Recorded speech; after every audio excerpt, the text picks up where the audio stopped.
चौथी बात, श्री लक्ष्मी चंद कहे और गति के, श्री लक्ष्मी चंद कहे और गति के, ये लक्षणों है जति सती, जो जिसे पहले मेरा पाए न्यो निकाल दे, अगर उसके पूत के पांव पालने पर चढ़ गया।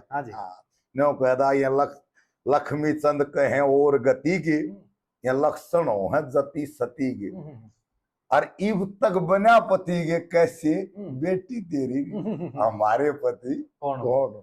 नो तो बता दे माता मेरी भी, अके हमारे पति कौन?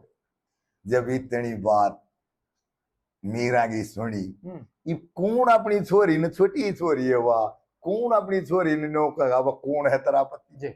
उसने अपने आप भगवान का निशाना कर दिया, कृष्ण की मूर्ति दी, सोचा नहीं, वह उसने कह दिया बेटी यू है, वो तो सब जगह